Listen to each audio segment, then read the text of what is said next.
इमाम अहमद से भी किसी ने सवाल किया कि अल्लाह के वजूद पर कोई दलाइल दें। इमाम साहब ने फरमाया कि अंडा है, सफ़ेद है, चिकना है और अंदर से सोने की तरह जर्द है, लेकिन जब वो टूटता है ना, उससे समीउम बसीर हैवान पैदा होता है। ये उस अंडे से एक हैवान पैदा हो रहा है। ये हैवान पैदा करने वाला उस अल्लाह के अलावा कोई दूसरा नहीं।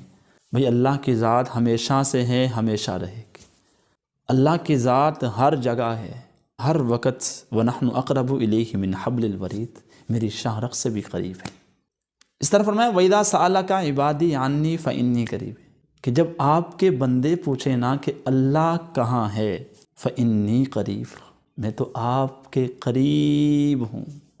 हम नसीहत करें, किसी को मशवरा दें, किसी से गुफ्तगू करें तो अल्लाह मेरी हर बात को सुनने वाला।